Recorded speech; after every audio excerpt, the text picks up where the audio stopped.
예, 오늘이 이제 창세기 이제 15장 말씀을 우리가 이제 살피게 됩니다.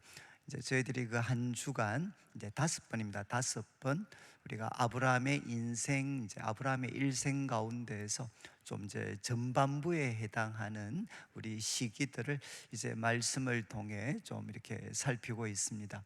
근데 아마 이제 좀 시간이 지나서 이제 제 개인적인 어떤 삶, 제 개인적인 삶 가운데 아마 가장 큰 이렇게 영향을 참 미쳤던, 또 가장 큰 도움을 주었던 이제 성경을 이렇게 꼽으라라고 이야기를 하면 저는 이 창세기를 이렇게 선택을 하게 됩니다. 특별히 이제 제가 대학을 이렇게 들어갔을 때 이제 처음 집과 또 교회를 떠나서 이제 서울에서 처음 이렇게 생활을 하고, 또 그때는 이제 소위 80년대 그런 상황이었기 때문에 이 캠퍼스도 정말 혼란스러웠고, 또 제 개인적으로 예수 믿는 이제 사람이 이 혼란스러운 시대 가운데서 이제 어떻게 살아야 되는가, 정말 그 갈 바를 알지 못했을 때 이제 저를 붙잡아 주셨던 이제 선배들이 있습니다. 선배들이 이제 그 선배들이 이제 제가 이렇게 운동권이나 아니면은 또 이 학업에 이렇게 제대로 집중을 하지 못하고 이렇게 방황을 할 때, 그때 이제 우리 선배들이 저를 끝까지 붙잡아 주셔가지고 저를 이제 이 말씀 속으로 저를 인도를 해주고, 그리고 또 저를 하나님께로 인도해 주셨던 이제 귀한 그 선배분들이 계셨습니다.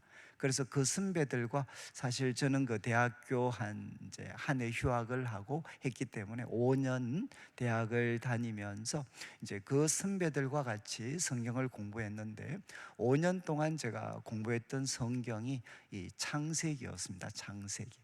그래서 제가 이제 속했던 그 모임은 이제 그 창세기 모임이라고 이렇게 불려졌던 모임이고, 지금도 이제 한 번씩은 가끔 이제 연락을 하게 됩니다. 그래서 저는 이 창세기, 우리 선배들과 함께 이제 창세기 이 말씀을 이렇게 공부를 하면서, 이제 그때는 우리 한국 교회 가운데 기독교 세계관에 대한 소개가 아직 이루어지지 않았던, 이제 기독교 세계관이라는 그런 어떤 이제 교훈들이 처음 이제 한국 교회에 들어올 그 무렵이었는데, 저는 이제 이 창세기를 통해서 내가 이 세상을 어떻게 봐야 되는가, 그래서 1장부터 시작을 해서 11장까지 그 말씀을 통해 가지고 성경이 가르치는 세상의 모습, 그리고 역사는 어떤 과정들을 거쳐왔고, 그 가운데 이제 하나님께서 어떤 일을 행하고 계시는가, 그래서 세계관과 관계되는 이제 내용들을 저는 이제 창세기 1장부터 11장을 통해서 배우고, 또 우리 후배들에게 열심히 이렇게 가르쳤던 적이 있습니다. 그리고 이제 12장부터 이제 50장까지는 결국 아브라함, 그리고 이삭, 그리고 야곱, 그리고 요셉의 이야기, 그러니까 소위 족장들의 이야기가 이제 기록이 되어져 있고, 아마 성경 가운데 이제 예수님과 관계되는 복음서를 이렇게 제외하고는 이제 한 개인 개인이 어떻게 하나님을 만났고 반응했는가에 대해서 어쩌면 이제 가장 생생한 교훈을 주고 있는 그런 내용들이 이제 이 창세기 속에 나타나게 됩니다. 저는 이제 이 창세기 이렇게 말씀을 통해서 어떻게 보면 이 청년 시절, 학생 청년 시절에 정말 혼란스럽고 무엇을 어떻게 해야 되고 인생을 어떻게 살아가야 할지 알 수 없었을 때, 아마 제 삶에 정말 빛을 주었던 이 말씀이 바로 이 창세기의 이제 말씀이었습니다. 그리고 아마 저는 내일교회 와서도 우리 청년들에게 제가 제일 많이 설교했던 그 내용 중에 하나가 이 창세기와 관계되는 내용입니다. 그래서 제가 지금 가지고 있는 파일들이라든가 이런 것들을 쭉 찾아보면 1998년, 9년 그때 이제 제가 작성했던 원고들이 참 많이 있습니다. 그래서 우리 청년들에게도 제가 참 많이 이렇게 설교를 했고, 또 제가 담임 목사가 되고 나서도 2012년 정도로 저는 기억을 하는데, 그때 이제 이 창세기 말씀을 아브라함 이야기부터 50장까지 같이 한번 이렇게 나누었던 그런 적이 있습니다.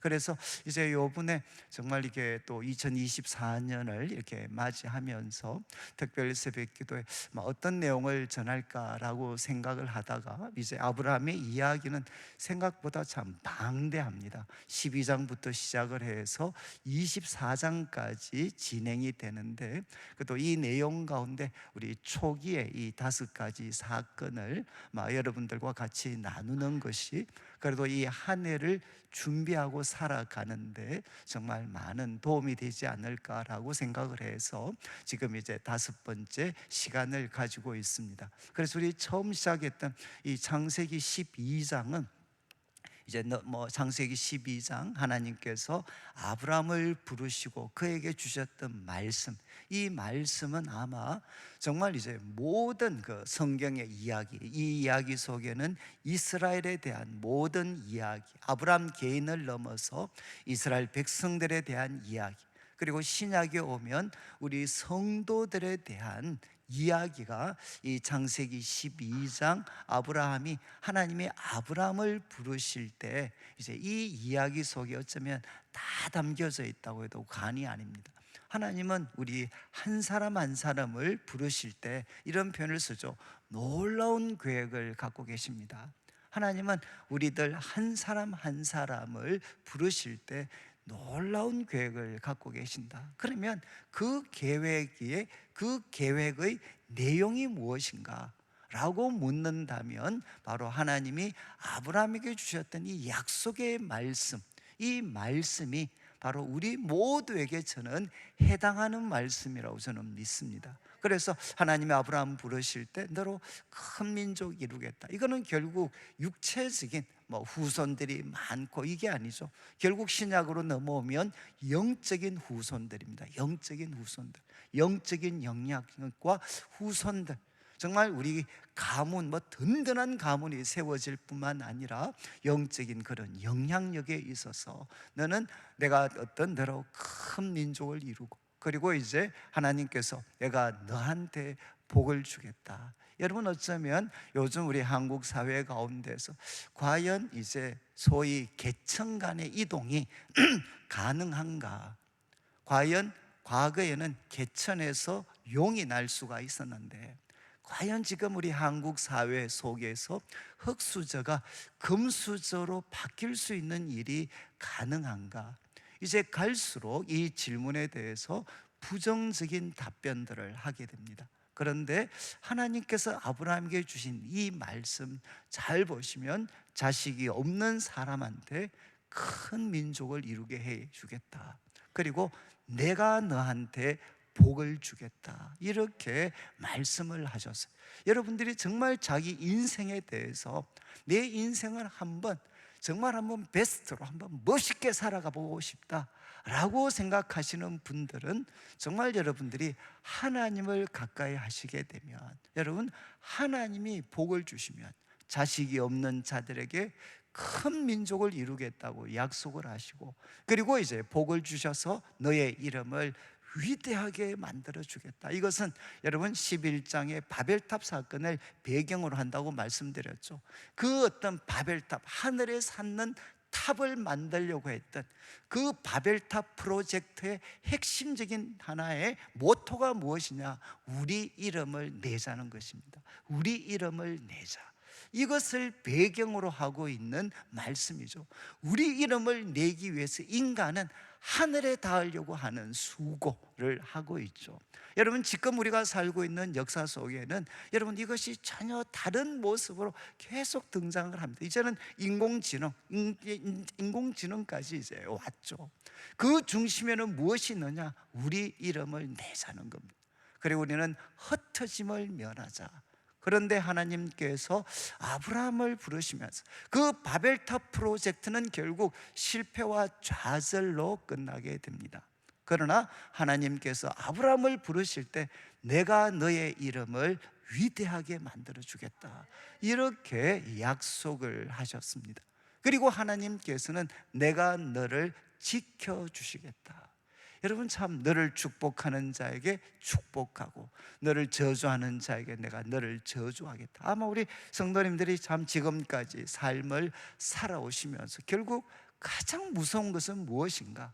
여러분, 가난도 아닙니다. 가장 무서운 것은 바로 사람입니다. 사람이 가장 무서워요. 가장 무서워. 여러분, 그런데 주님께서 말씀하셨죠. 내가 너를 축복하는 자에게는 내가 그를 축복하고 너를 저주하는 자에게는 내가 그를 저주하게. 다른 말로 하면 하나님이 그를 지켜주시겠다는 것. 여러분, 이것은 참 아마 앞으로도 살아가시면서 누가 우리를 지켜줄 수가 있겠습니까? 저는 우리 자녀들 위해서도 그렇고 청년들 섬기면서 성도들한테도 기도할 때 제일 많이 기도하는 내용이 무엇이냐? 하나님, 만날 사람 만나고 피할 사람 피할 수 있는 은혜 주십시오.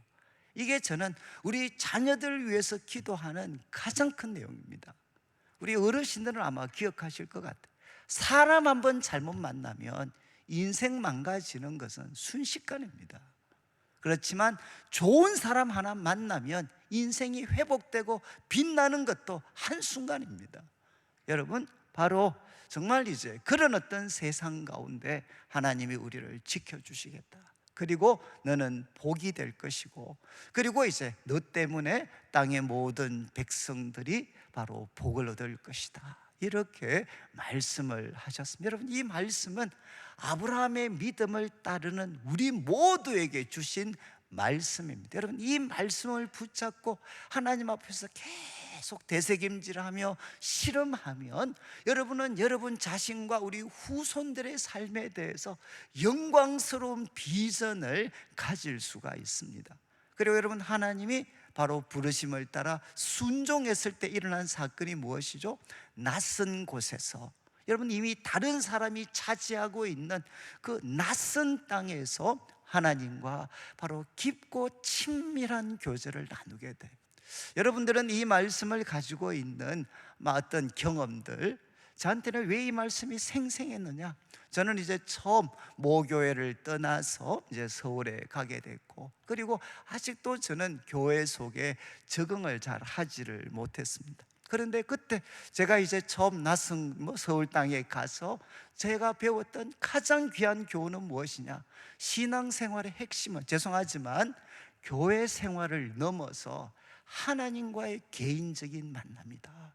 여러분, 이것을 제가 생생히 그릴 수 있었던 사건이 바로 지금 제가 말씀드렸던, 여러분, 아브라함, 믿음의 조상인 그 아브라함이 어떻게 신앙생활을 했습니까? 우리처럼 이렇게 교회라는 공동체 속에서 하나님을 섬긴 게 아닙니다. 그가 아직 공동체가 이루어지지 않았기 때문이지만, 여러분, 그는 어떻게 했느냐? 혼자 하나님을 대면을 했죠. 낯선 땅에서, 다른 사람들이 차지하고 있는 그 낯선 땅에서 그는 하나님과 인격적으로 깊고 친밀한 교제를 나누게 됩니다. 그는 하나님을 향해 예배를 드리고, 그리고 하나님은 그에게 찾아오셔서 말씀을 하시게 됩니다. 저는 이제 어쩌면 청년 시절에 제가 배웠던 가장 소중한 것, 신앙생활의 도대체 핵심이 무엇인가? 물론 교회 생활들이 이것에 대한 든든한 울타리가 되는 것이 사실이지만, 그러나 그 중심에는 저는 모태신앙이었고 누구 못지않는 열성당원이었지만, 그것도 저한테는 신앙생활의 핵심은 교회 생활이었습니다. 그러나 그때 이제 저는 이제 참 학교 교회도 너무 멀리 떨어져 있었고, 그리고 또 거기서 친한 사람도 만날 수도 없었고, 그렇지만 그 시간, 바로 저는 낯선 땅에서, 그것이 대학이든 아니면 도서관이든 아니면 제가 한 번도 경험하지 못했던 낯선 땅에 가더라도 나는 어떤 사람이 되어야 되느냐? 바로 이 아브라함과 같은 사람이 되어야 된다. 이게 바로 우리 그리스도인의 모습이구나 하는 것을 저는 그때 깨달을 수가 있었습니다. 저는 그래서 이제 신앙생활 그 핵심은 무엇인가 하면, 여러분, 교회 공동체가 아니라 낯선 땅에서 하나님과 깊고 친밀한 교제를 나누는 거구나. 그리고 하나님은 교회 속에서만 찾아오시는 분이 아니시고 내가 던져져 있는 그 낯선 땅에서도 하나님은 찾아오시는 분이시고, 그리고 그곳에서도 나는 예배를 드릴 수가 있구나, 이 깨달음이 제 인생 가운데서 사실은 가장 소중한 그 가르침이었습니다. 그래서 저는 이제 처음 이 말씀, 그리고 우리가 두 번째 다루었던 말씀이 아브라함이 결국은 흉년이 들었을 때 넘어지잖아요. 흉년에. 여러분, 이게 우리 신앙인들이 겪는 겁니다. 2024년에도 모습은 다르겠지만 여러분, 우리들의 삶에 갑작스런 흉년이 찾아올 수가 있습니다. 그때 아브라함의 말씀을 통해서 배운 거는 가장 모범 답안은 무엇이냐? 여러분, 하나님께 묻고 내 생각이 아니라 하나님이 제시하는 길을 따랐어야 됐는데 아브라함은 그 선택을 하지를 못했습니다. 그리고 인간적인 방법으로 문제를 해결하다가 이제는 도저히 자신의 힘으로 해결할 수 없는 그 수렁에 빠지게 됩니다. 여러분, 우리가 하나님을 떠나서 내 생각, 내 방법대로 해결을 하면 문제가 해결되는 것이 아니라 더 깊은 수렁에 우리는 빠지게 됩니다. 그런데 그때 하나님은 어떤 분이시죠? 바로 하나님은 전화위복의 하나님이 되셔서 사례의 기도를 들으시고, 또 아브라함도 기도했겠죠. 그 가운데 하나님 앞에 깊은 곳에서 부르짖을 때, 여러분, 하나님은 누구시라고 했습니까? 우리의 신실함에 비례해서 반응하는 분이 아니시고, 우리는 신실하지 못하지만 여러분, 그분은 우리를 향해 신실하십니다. 그래서 여러분, 바로 그 하나님께서 바로 아브라함에게 찾아오셔서 전화위복의 놀라운 은혜를, 반전을 허락해 주시는 거죠. 저는 이제 하나님을 만나면서 가장 기뻤던 것이 무엇이냐? 여러분, 우리들의 삶에 결국 내가 잘못 선택해서 이제는 내 인생이 회복되는 것, 그리고 하나님이 제시하신 그 아름다운 비전으로 내 삶이 빚어지는 것은 이제 끝났구나.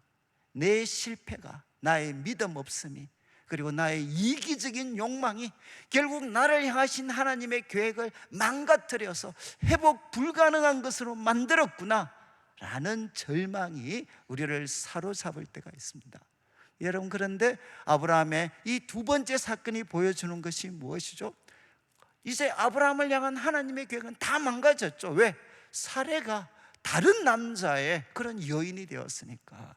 그런데 하나님께서 찾아오셔서 바로 애굽 그 바로 왕에게 벌을 내리시고, 그리고 그 아내를 다시금 돌려주는 거죠. 여러분, 하나님께는 무엇이 있느냐?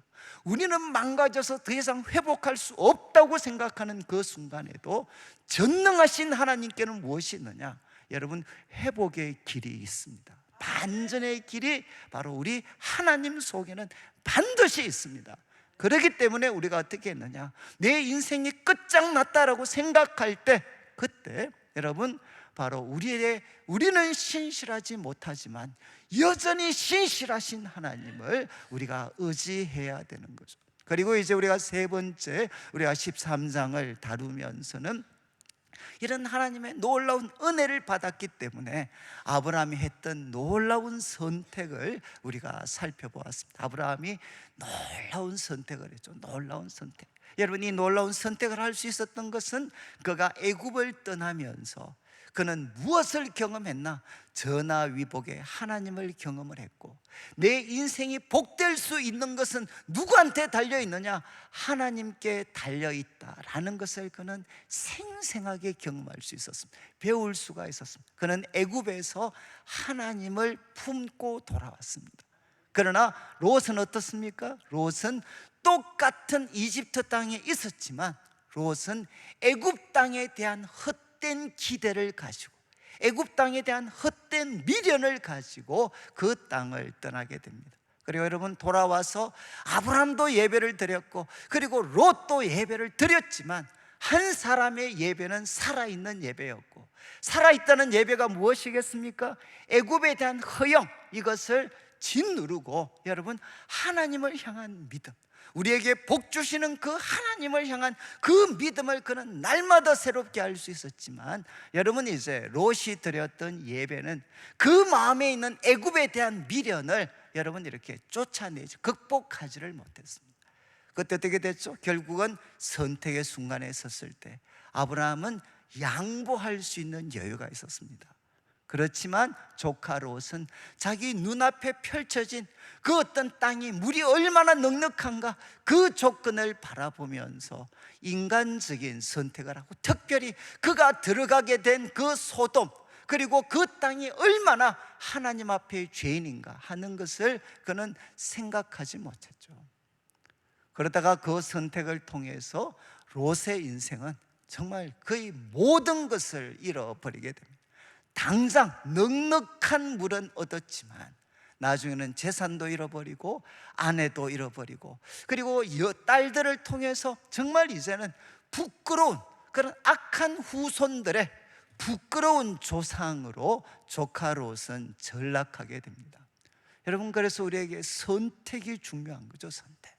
저는 아마 여러분들이 학교를 선택해야 되거나 직장을 선택해야 되거나 아니면 결혼 때문에 여러 선택을 해야 될 때, 그리고 이제 또 그다음 또 사업장을 옮기거나 취직을 옮기거나 이렇게 할 때마다 여러분의 선택이 하나님 앞에 기도해서, 하나님, 저의 선택이 롯의 선택이 아니라 아브라함의 선택이 될 수 있도록 하나님 저의 길을 인도해 주십시오. 그러려면 여러분의 마음에 날마다 예배를 통해서 과거를 돌아보면서 여러분의 마음에 세상을 향한 애굽에 대한 헛된 미련이 아니라, 여러분 전하위복의 하나님, 복 주시는 그 하나님을 여러분의 마음속에 담을 수가 있어야 우리는 아브라함과 같은 선택을 할 수가 있습니다. 그리고 이제 오늘 우리가 아침에 14장의 말씀을 이렇게 살피면서 여러분 또 국제적인 그런 지각 변동들이 일어나게 되고 전쟁의 소용돌이가 몰려와서 조카 롯이 이렇게 포로로 끌려가는 상황. 그렇지만 여러분, 아브라함이 하나님을 경험할 때 자신은 신실하지 못했지만 하나님은 신실하셨잖아요. 이 신실하신 하나님을 경험했기 때문에 이제는 이 사랑을 조카 롯에게 흘러보낼 수가 있죠. 조카 롯은 그에게 신실하지 못했지만 아브라함은 그에게 최선을 다해 신실합니다. 그리고 이제 그 어떤 자기가 집에서 준비한 318명 거느리고 가서 기습을 해서 이제는 놀라운 승리를 거두게 되고, 그리고 이제 조카 롯을 되찾아오게 되는 거죠. 여러분, 참 우리가 사람들과의 관계에서, 여러분 예수님을 믿는 사람은 편히 그런데 약은 사람이 아닙니다. 자기만 아는 사람이 아니라 여러분 상대방은 신실하지 못해도, 조카로처럼 신실하지 못해도 우리는 그 사람을 향해 하나님께 받은 사랑 때문에 그 사랑을 흘러보내어서 그 사람들한테 신실함을 보여주는 사람이죠. 그리고 그 일을 위해서 아브라함은 준비를 했습니다. 그리고 그가 승리하고 돌아올 때 하나님은 바로 멜기세덱이라는 하나님의 제사장을 준비해서 바로 이 멜기세덱이 던져주었던 두 가지 메시지, 이거는 여러분이 정말 기억하셔야 돼요. 승리하고 돌아오는 여러분의 삶에도 승승장구할 때가 와요. 제가 처음 이렇게 가슴이 아팠던 것은, 저는 여러분 많은 사람 대하면서 여러분 이제 소위 말해서 환난을 만났을 때 여러분 이렇게 넘어지는 사람은 생각보다 별로 없습니다. 많지 않습니다. 예수님을 믿는 사람들은 여러분 환난을 만나면 더 하나님께로 가까이 옵니다. 그래서 환난을 통해서는 대부분 환난을 믿음으로 승리해. 그런데 환난보다 더 무서운 게 무엇이냐? 우리 인생의 승리를 하나님이 주실 때, 여러분 그때 하나님 앞에 참 신실한 사람들 정말 찾기가 어렵습니다. 여러분 이제 하나님께서 그 인생에 놀라운 승리를 주시고 나면 여러분 하나님이 아니라 이제는 이것을 나의 것으로 자랑하게 됩니다. 여러분 아시겠지만 한국 사회는 성공한 사람이 없어서 이 세상 사람들에게 욕 얻어먹는 게 아닙니다. 여러분 지금 우리 한국 사회는 아무리 그렇게 세상 속에서 수많은 비난의 화살을 받는다 할지라도 아직도 이 한국 사회의 중심에는 누가 있느냐? 기독교인들이 있습니다. 근데 왜 그렇게 욕을 얻어먹죠? 성공한 사람들이 바로 못난 이로 살아가기 때문입니다. 성공했지만 그 성공의 자리에서 못난 사람으로 살아가는 바로 사람들 때문에, 그래서 기독교가 바로 성공하는 법은 가르쳤지만 성공했을 때 어떻게 살아야 하는지를 제대로 가르쳐 주지 못했기 때문에, 여러분 왜 한국교회가 추락하죠? 성공 안 해서가 아니라 성공했기 때문에 기독교는 추락하고 있어요. 왜? 성공했을 때 어떻게 바르게 살아야 되는지 우리는 제대로 가르치지를 못했습니다. 여러분 지금 이제 베드로, 이 아브라함이 바로 승리하고 돌아올 때, 그때 멜기세덱이 뭐라고 했습니까? 바로 이 어떤 아브라함을 향해서 천지의 주제시요 지극히 높으신 하나님 아브라함에게 복을 주시옵소서, 복을 주시옵소서. 여러분 지금 승리한 사람한테 이렇게 이야기한 하나님, 천지의 주제시요 지극히 높으신 하나님 아브라함에게 복을 주십시오. 이 말은 무엇입니까?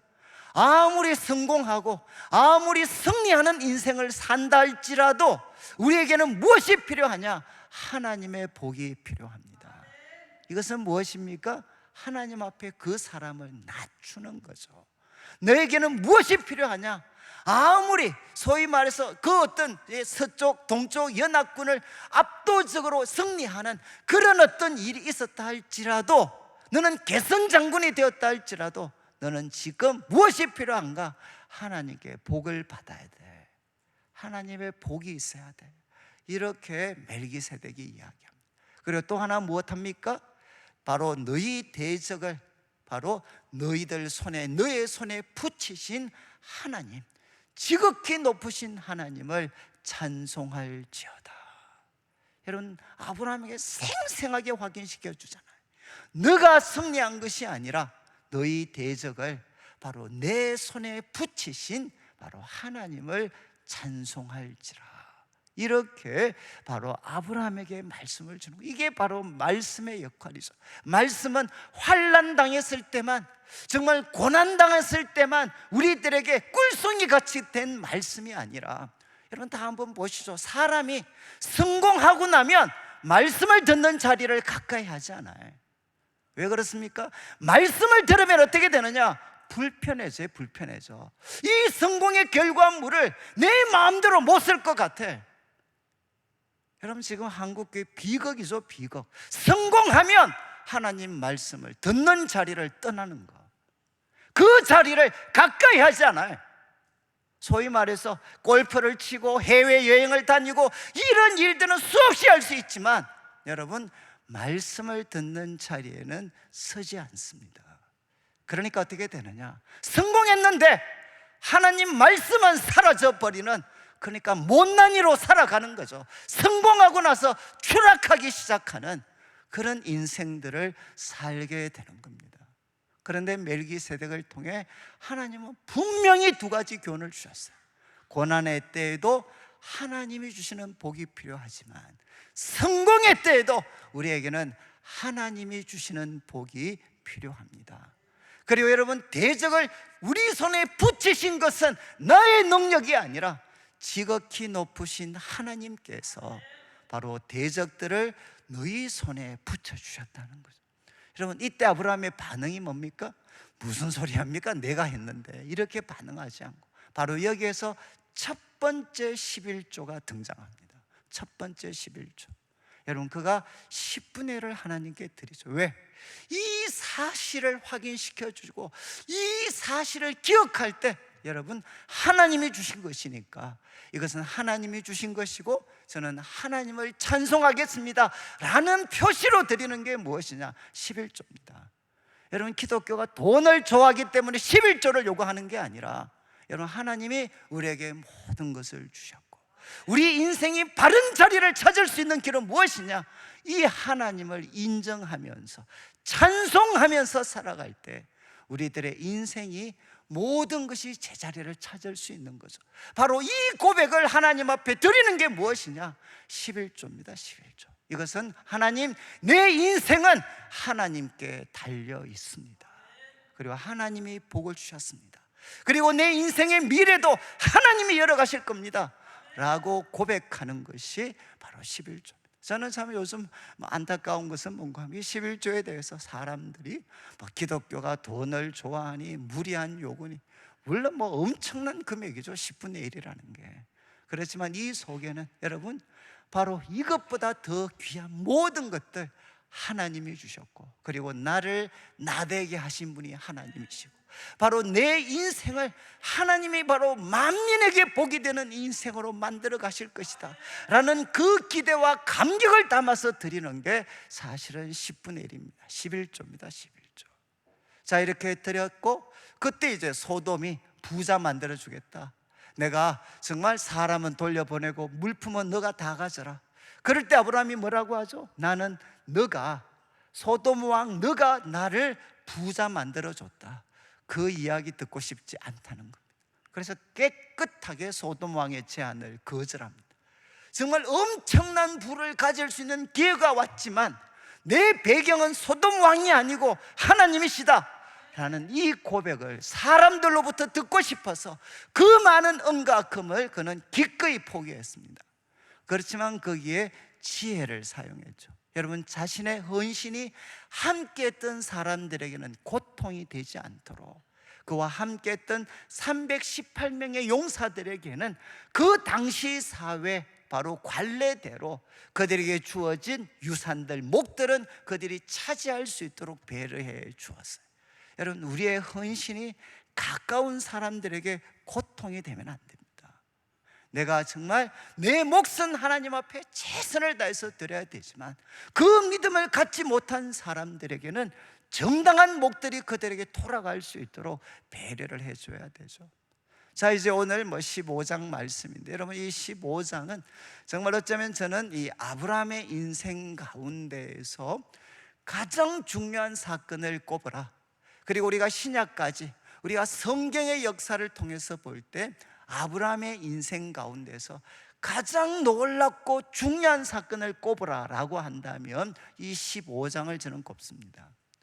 여러분, 이제 아시겠지만 아브라함이, 사도 바울이 믿음으로 말미암아 의롭다 하심을 받는다라는 우리 성경의 가장 중요한 가르침이 바로 이 창세기 15장을 배경으로 하고 있고, 그리고 앞으로 아브라함이, 하나님이 왜 아브라함을 부르셨고, 앞으로 아브라함은 어떻게 될 것인가, 앞으로 아브라함은 어떻게 될 것인가, 그리고 어떻게 아브라함이 아브라함 될 수 있었는가 하는 것에 대한 모든 이해, 그 이해의 핵심이 바로 이 15장 속에 담겨져 있습니다. 자, 이제 15장 1절을 한번 보시죠.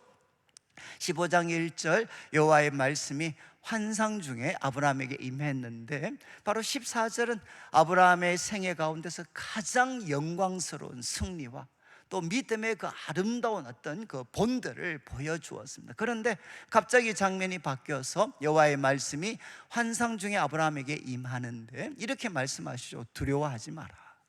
여러분, 그 승리한, 놀라운 승리를 경험했던 그 아브라함을 향해 두려워하지 마라.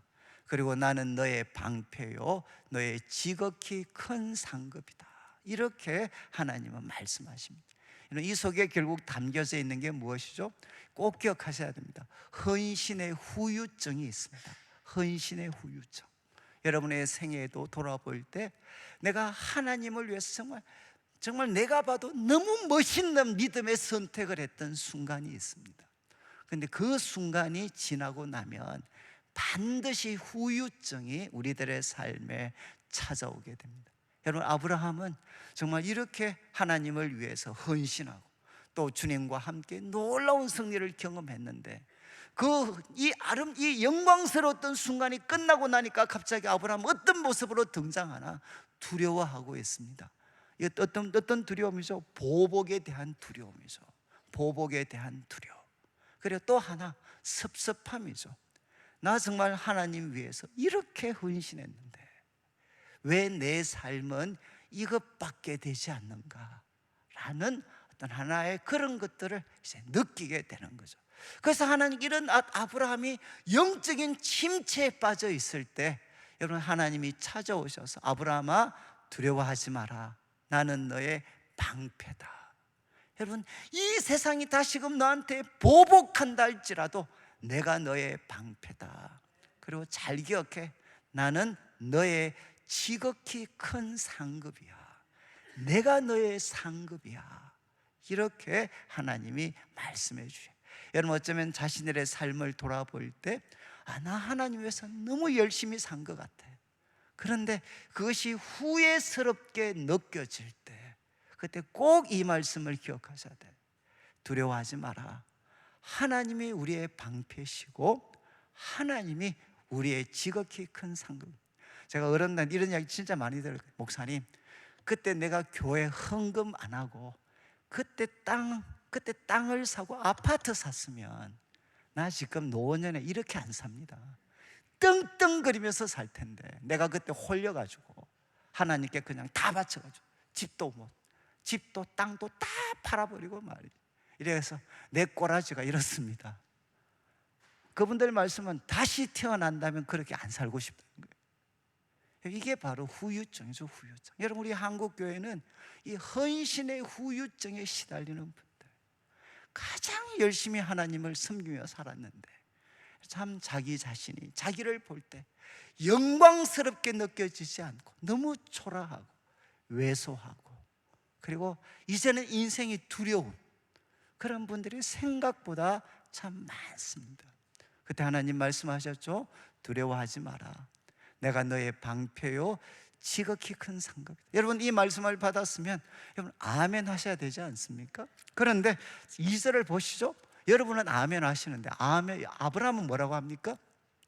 주 여호와여 무엇을 내게 주시려 합니까? 나는 자식이 없습니다. 내 상속자는 다메섹 사람 엘리에셀입니다. 이게 무슨 뜻입니까? 나는 너의 방패요 너의 지극히 큰 상급이다. 이렇게 이야기했어요. 아멘 해야 되는데 아브라함은 이야기하죠. 하나님 뭘 주시겠습니까? 말 뒤집으면 뭡니까? 뭘 주셨습니까? 내가 가지고 있는 것 다 드릴 동안 하나님 나한테 주신 게 도대체 뭡니까? 그 흔하고 흔한 자식 하나 안 주셔서 큰 민족, 그런 소위 슬로건, 헛된 허황된 슬로건 가지고 자꾸 나를 헷갈리게 하지 마시고 한번 보십시오. 뭐 좋습니까? 큰 민족. 그런데 자식도 하나 없어가지고 이제는 내가 집에서 키운 길은 바로 이 다메섹 사람이 이제는 내 상속자가 될 상황인데 하나님 뭘 줬습니까? 여러분 이런 질문 생기지 않나요? 하나님 뭘 주셨습니까? 나는 내가 가지고 있는 시간, 물질, 관심 모든 것 다 쏟아부었는데 하나님 뭘 주셨습니까? 내가 갖고 있는 게 뭡니까 도대체? 바로 이런 질문을 던지게 되는 거예요. 그러면 여러분이 하나님이시라면 어떤 반응 보이셔야 됩니까? 자식 많이 컸네, 어디 되도록 이렇게 반응하셔야 되지 않나요? 그런데 3절을 보시죠. 정말 저는 참 이 하나님이 너무 멋있는 게 여러분이 이제 3절에 이렇게 한 번 더 아브라함이 주께서 내게 씨를 주지 않으셨기 때문에 내 집에서 길린 자가 내 상속자가 될 것이다. 지금 아브라함이 정말 삐쳐 있지 않나요? 여러분 참 이게 참 집에 가면 우리 부인들이 한 번씩 삐져 있을 때 모습과 진짜 비슷하지 않습니까? 도대체 당신이 내한테 말이지 바로 이제 그거 똑같잖아요. 내게 씨를 안 주셨으니까 하나님 앞에 이렇게 바락바락 대드니까 4절에 하나님이 어떻게 하시느냐? 4절 보시죠. 여호와의 말씀이 그에게 임해서 야, 그 사람이 네 상속자가 아니야. 네 몸에서 날짜가 네 상속자가 되리라. 이렇게 하나님이 말씀을 하셨어요. 조금 죄송한 말씀인데 여러분 한 번씩은 하나님께 좀 성질을 내실 필요가 있습니다. 그래야 하나님으로부터 정확한 이야기를 들어요. 정확한 이야기.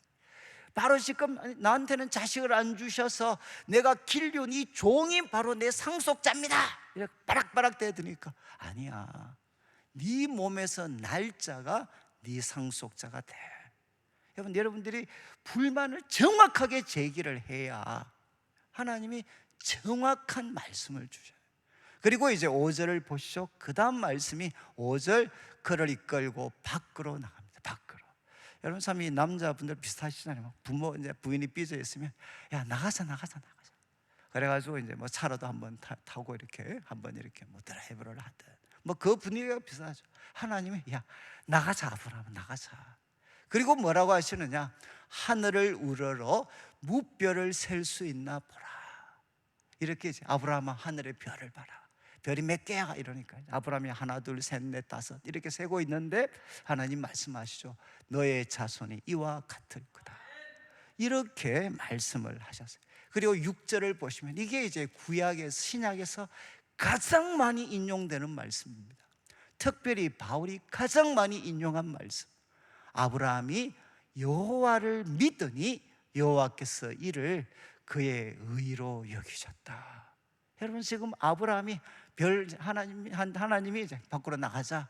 아브라함 별 몇 개야? 그러니까 이제 뭐 별이 우리는 성서바닥이라서 별을 못 보지만 이때는 별이 괜찮았어요. 그래서 이제 하나 둘 셋 넷 셀리고 있는데 하나님 갑작스럽게 말씀하신 거죠.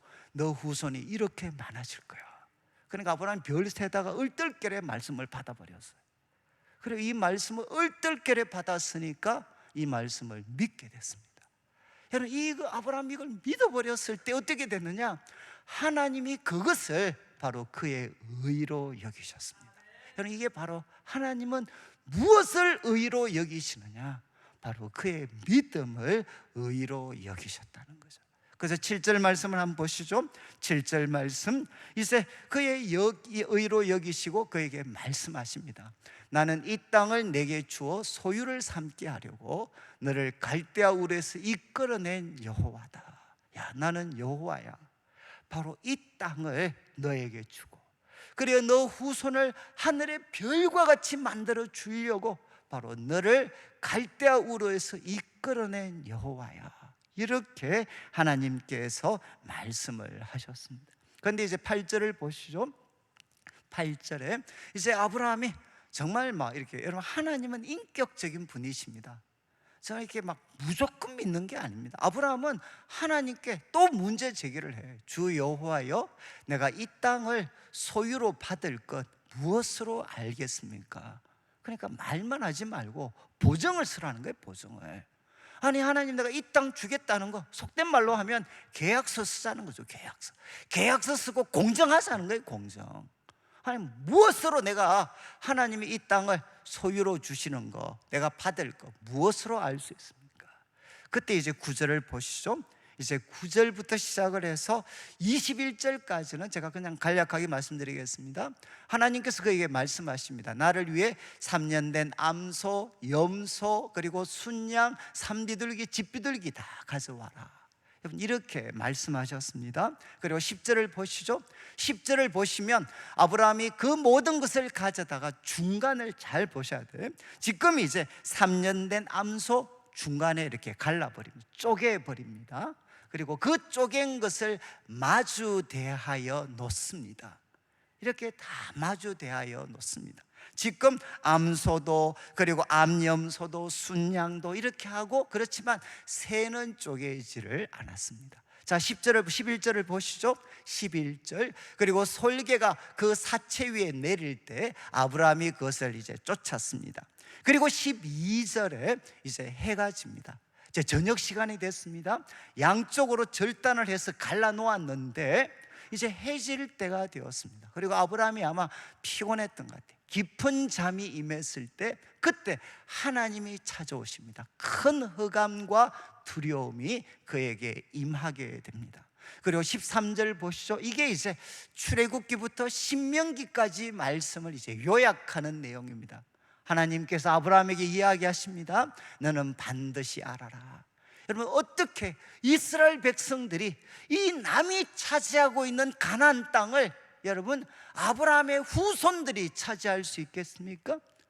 바로 하나님께서 그 프로세스죠. 그 과정을 설명합니다. 야, 내 후손이 이방에서 객이 될 거야.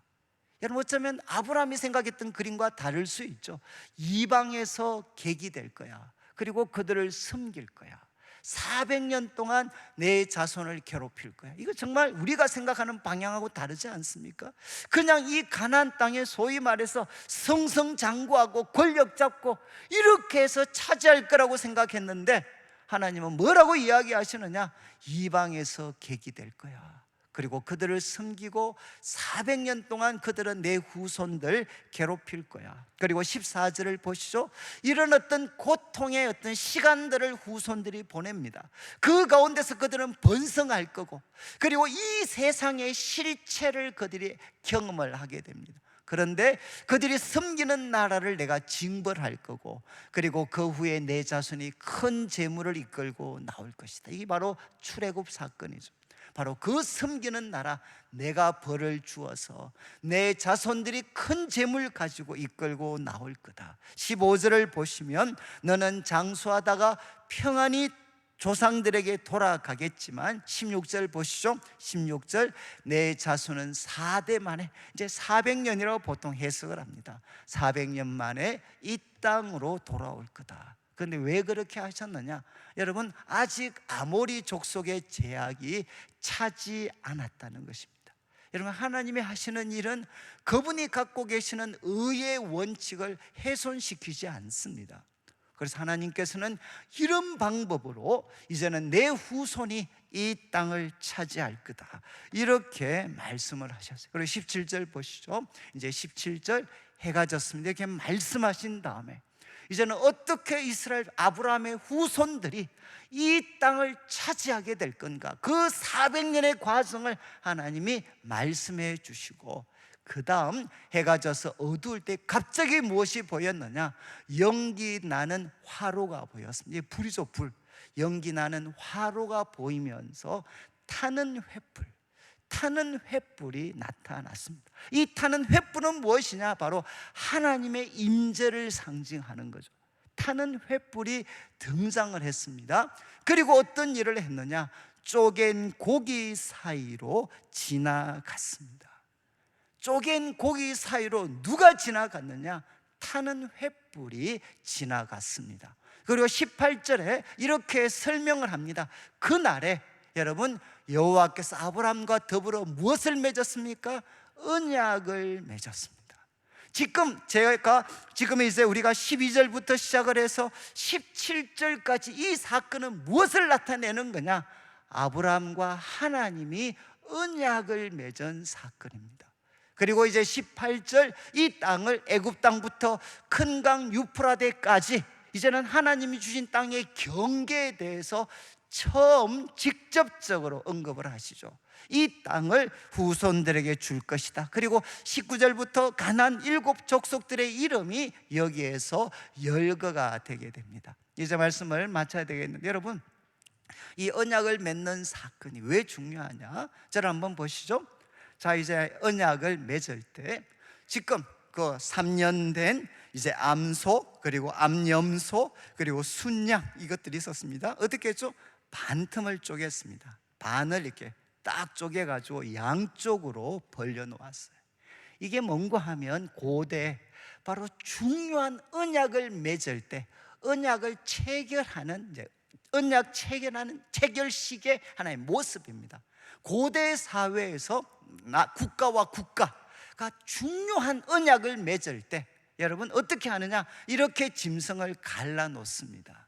갈라놓고 무엇 하느냐? 언약의 양쪽 주체, 언약의 상방이 뭐 하는가 하면 이 갈라진 짐승 사이를 지나가게 돼. 이게 언약 체결하는 방법입니다. 이게 뭘 보여줍니까? 어기면 죽음이라는 겁니다. 이해하시겠어요? 죽음을 걸고 내가 이 약속을 지키겠다라는 그 언약 체결식이 바로 이 모습입니다. 짐승을 갈라놓고 그 사이를, 언약의 상방 주체가 그 사이를 지나가는 거죠. 그래서 이 언약을 깨뜨리게 되면 어떻게 되느냐? 죽음밖에 없다. 적극적으로 바꾸면 목숨을 걸고 나는 이 언약을 지키겠다라는 것을 체결하는 방식입니다. 근데 여러분, 그 배경을 볼 때 오늘 말씀에 그 당시 고대 사회 언약 체결식과 지금 이 장면의 가장 큰 차이가 무엇이죠? 딱 하나가 있죠.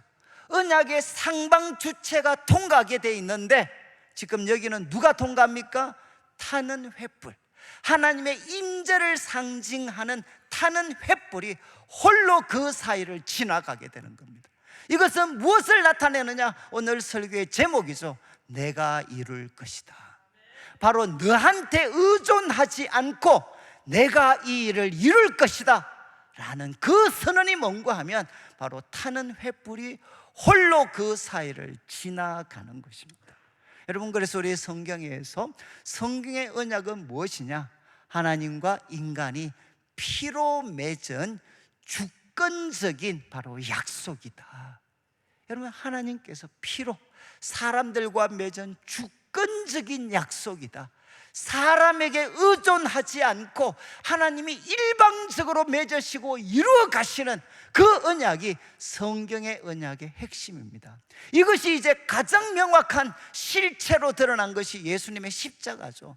예수님이 자신의 피를, 몸을 찢으셔서 하나님과 인간 사이에 그 언약을 이루셨습니다.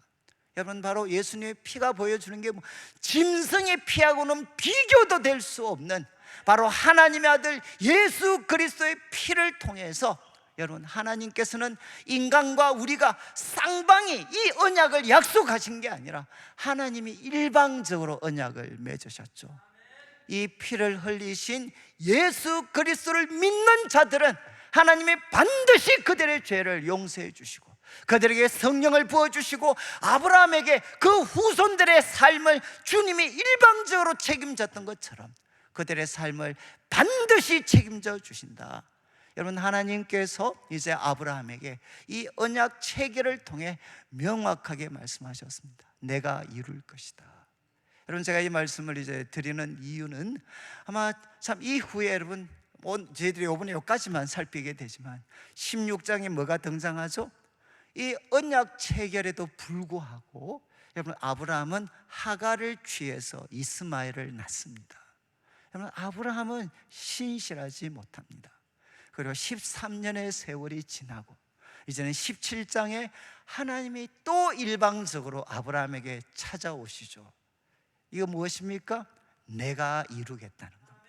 아브라함은 신실하지 못하지만 하나님이 찾아오셔서 아브라함에게 다시금 할례를 받도록 명령을 하시고, 그리고 이제 하나님이 계속해서 누르셨던 네 몸에서 바로 날짜가 상속자가 될 것이다, 이 약속을 하나님은 아브라함에게 의존하신 것이 아니라 바로 하나님의 방법대로, 그래서 하갈이 이스마엘을 낳는데, 이스마엘은 누구죠? 바로 육신의 자녀이지만 여러분, 이삭은 누굽니까? 이런 뜻에서 약속의 자녀가 되는 것입니다. 여러분, 지금 하나님께서 아브라함에게 찾아오셔서 100세 그 이스마엘을 취했던, 이스마엘을 낳았던 그 아브라함에게 하나님께서는 포기하지 않으시고 그분이 내가 이루리라, 그래서 그에게 이삭을 허락해 주시고 마침내 우리가 알고 있는 이 믿음의 영광스러운 조상으로 누가 세웠느냐? 바로 하나님이 세우셨습니다. 그래서 여러분, 바로 이 아브라함의 하나님이 누구시냐? 바로 나의 하나님이십니다. 바로 여러분들의 하나님이시죠. 여러분, 하나님은 여러분의 손을 붙잡을 때 여러분의 신실함에만 의존하지 않습니다. 저는 참 성경에서 가장 놀랍고 영광스러운 약속이 저는 여기에 있죠. 여러분, 우리들의 인생이 나의 신실함에 근거해서 이루어진다면 아마 여기에 있는 사람들은 아마 질식할걸요. 불안해서 살아갈 수가 없어요. 근데 여러분, 성경이 이야기하는 것이 무엇이냐? 하나님은 이 언약 체계를 통해 내가 이루어 갈 거다. 여러분, 아브라함은 실패하고 나중에 또 아내를 한 번 더 누이라고 속이고 여전히 그 한계를 드러내지만 하나님이 이루셔서 아브라함을 아브라함이 되게 하셨습니다. 오늘 말씀을 마무리하면서 여러분, 이 2024년 살아갈 때 우리가 붙잡아야 될 말씀이 무엇이겠습니까? 여전히 우리는 여러분 참 또 이렇게 넘어질 수도 있고 우리들의 삶이 우리들을 좌절시키기도 합니다. 그러나 여러분, 홀로 지나가는 타는 횃불을 여러분 생생하게 그리셔야 돼요. 여러분, 그 홀로 지나가는 그 홀로 지나가는 타는 횃불을 통해 하나님이 우리에게 던지신 말씀이 무엇이냐? 내가 이룰 것이다. 여러분, 바로 이 하나님을 아브라함처럼 믿어서 이 하나님을 신뢰할 때, 여러분, 이 하나님을 믿을 때 어떻게 되느냐? 하나님은 여러분을 의로 여기셔서 하나님께서 여러분에게 약속하신 그 놀라운 약속을 반드시 이루시는 그 은혜들을 우리가 누릴 수가 있습니다. 그래서 이 한 해 동안 우리가 앞으로 살아가고, 여러분 한평생 살아갈 때 저는 참 항상 그리는 그림이 이겁니다. 저도 뭐 똑같잖아요. 저도 뭐 참 이렇게 부족하고, 또 참 이렇게 믿음이 부족하고, 뭐 이런 선택하지만 항상 제가 기억하는 그림, 홀로 지나가는 이 타는 횃불. 하나님, 홀로 지나가는 이 타는 횃불을 하나님, 저 기억합니다. 내 성격도 부족하고 제 인격도 부족하고 그리고 제 모든 것들이 부족하지만 하나님, 바로 내가 이루리라. 그 타는 횃불로 지나가시는 그 하나님을 제가 신뢰합니다. 하나님, 제 인생은 내 손에 달린 게 아니라 하나님의 손에 달렸습니다. 하나님, 저에게 복을 주십시오. 그리고 이 한 해도, 앞으로 나에게 남은 인생도 하나님, 아브라함처럼 믿음으로 살아가게 해 주십시오. 기도하는 우리 귀한 성도들 되시면 좋겠습니다.